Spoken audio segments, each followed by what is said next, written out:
Be the change you want to see every year. EGGFest has done that year after year after year after year with your help. At Brownsboro Hardware and Paint, the owner of Brownsboro Hardware, here with me, Doug Carroll, along with Mark Curtis from Kentucky Harvest. Yes, I hadn't seen you in a little bit, so we had to greet each other and say hello. Doug, we had a good time. Here was the crazy thing, and Mark, I know you'll agree with me. They had said we were going to get rain. Right. Not everybody would get rain, but we were all just watching because the clouds were up there, but it did not rain on us. We got very, very lucky both days. I mean, it rained on Friday morning, and then it never rained again. And the rain was all around us Saturday, but magically it didn't get to us. So. And it's so funny because people were calling me like, oh, what are you all going to do about your event? And I was like, right now we're laughing, listening to music, and having fun. Where are you? And they were like, isn't it pouring down? It's like, no, it's not. It's not raining at all. That's my cookbook, A Recipe to End Hunger. There's my mama. It's her birthday today. Also, a big, huge thank you to Dan Dry, who donated a picture that he took of Muhammad Ali before he became the champ.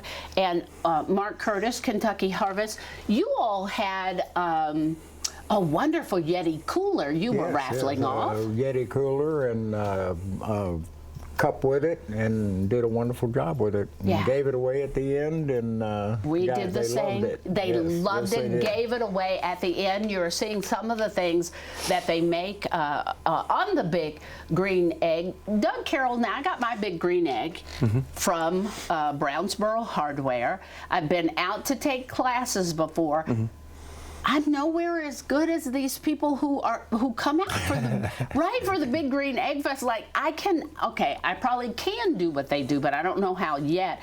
They make everything. That's right, and none of them are like professional chefs. Most of them are just kind of backyard grillers that just love to do what they want to do. I can't do that. No, that's the beauty of EGGFest. It shows you that you can pretty much do everything, and anybody can do it. It just takes a little time. They do cakes. They do brownies. They do. I don't know. They do everything. Well, we do have a 101 class coming up tomorrow, if you're interested, Dawn. All right. I've taken 101 a couple of times. I'll come back and take it again. I will. Mark, for you all, what does something like this mean? Because you and I, we work hand in hand. Yes. You all are kind enough when I call and say, there's a this place or whatever, and they don't have this. You all immediately move to try to help. Talk about what you all do and why something like this is so helpful. Well, this is our 4th or 5th year with Brownsboro, and the money that we raise there helps keep our trucks moving and a van moving and keeping them in shape. We have a number of recipients. We pick up 220 places a week and move it to the shelters. Just pick it up and take right to them. So there's no storing any food. It goes right to them.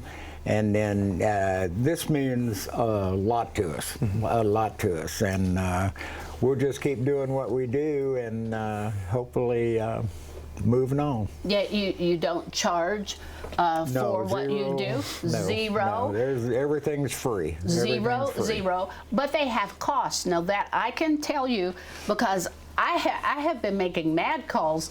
They need a van, and I know we're trying to work something out, and I won't say with who because I don't have permission to do that. I don't know if they want, so I won't say. But, I don't have permission either. Somebody I know and love and trust, and who has always done so much in the community. So I felt really bad calling him, but I was going to call him because we need this van. Right. And again, he stepped right up to say, "Let me see what I can do." But if you don't have this van, or if this van quits before we get one, you can't make the deliveries to those in need. Right. We're stretched pretty thin right now. Yeah. So if we could get a van and get it going, that'd be great. Right now I use my car. Right. You do it any way you can. Fine. We get it done any way we can, plus our volunteers. A lot of the board members help, so we're staying up with it. Yeah, and I appreciate what you do. I talk about what I do all the time, meeting people that are homeless and hungry in our community all the time for news, and my heart and soul couldn't handle it. So I started A Recipe to End Hunger. A Recipe to End Hunger, we have a cookbook that ended up being #1 bestseller on Amazon. We have the craziest things that we do through the year to raise money. And during the pandemic, Mark, and I know you can back this up, we had folks who are usually doing just fine who called and said, we're in trouble. Right. And I was still able to write that check because of how you all support here in this community. And during the pandemic, this has been some of the toughest times I've ever seen. Right. But our donors stepped up, and they stepped up big time, and we got it picked up and delivered, and are still on it, really. I mean, they're picking back up now again, full time, but the need is always there. It's always there. The need is all over the city here and in Indiana and we help Southern Kentucky, Indiana too. Yeah. So we'll just keep doing it. We'll just keep doing it, and that's what we'll do. We'll just keep doing it.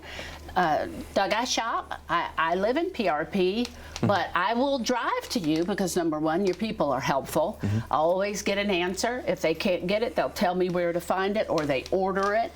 But you're all about local. You're a local business here, and you want to see the people thrive. Talk about why you all do this, because you all work so hard that, like, I feel guilty at the end because you all are sweating and running and moving stuff. Well, it's always a hot day because we have it in August, but you know, like we talked about at EGGFest, you know, this started out as something to just sell green eggs when we got into the green egg business, and it grew into this large event that became more about the community, people having a great time and giving back to that community through great charities. And it's the motivation that drives me, that drives Jim Lair, that drives our employees. You gave the Jim Lair Award. That's right. Yes, right. yes. Yeah, and it went to Jim Lair. Right. Yeah. First year went to Jim Lair, and hopefully next year we'll have another exciting find someone winner. else. Right. That makes a difference in the community. Right. All right, so everything that came in, you wanted to make sure that folks are fed and this community is taken care of. Half will go to Kentucky Harvest. Half will go to my nonprofit, A Recipe to End Hunger. I so bad want to pick up this check, but I have not been told I'm allowed to do that. So what do you want us to do, Doug, and what do you have to tell us this year? Well, just a thank you again for all that you all have done to help with the EGGFest over the last few years. It couldn't be done without you, without the sponsors, without the employees, without all the great cooks that helped build this to what it is today. So with the weather, you know, the goal was really like, let's just try to match what we did last year. But I want you all to raise these checks, and we actually did even better this year than we did last year. I just got a chill. Are you ready? Upright. Go. Oh my gosh. Oh my gosh. $17,631.58. You cannot understand what this means for those who do not. There you go, Don. I was prepared. There you go. Would you like one too? No, thank you. I'll be okay. Love you, Don. Thank you, partner. Yes, sir. Okay, I'm the host of the show, so I have to talk. This is huge. Do you understand what this means when we have people that come and they have children who need backpacks to go home because sometimes that's the only food that they get for the weekend, or you have a homeless shelter that says we have people but we don't have enough food. I write the check. Just like you wrote the check, and we could not do it without this. Am I not telling the truth? Somebody else talk for me here so I can get myself together. Well, Kentucky Harvest and our board of directors want to thank you from all of us for just being part of, letting us be a part of Brownsboro Hardware and EGGFest every year. Well, thank you, and I hope we can continue it for many years. We truly love doing it with Dawn and you, and thank you from all of us. I just need you to make sure that everybody understands you all work hard. I'm talking about that whole week, getting it set up and getting people registered and making sure that everything is okay and taking care of any of the problems that come our way, and to all the chefs that came out and cooked and helped, and the people that donate food. Thank you. Right, and this is what makes it all worth it, right here. things. If you only knew. So you all know that soon I'll be writing checks again to all of those fabulous people that feed those in need who are food insecure in our neighborhoods, which means they don't know where their next meal is coming from, and they don't know when it will come. And this is how they will get it along with Kentucky Harvest. Thank you all to everybody that came out. We're going to come right back. I have no idea what I'm doing next, but I promise you it'll be great. Stay with me. Parrot Heads are next. Stay with us. We'll be right back.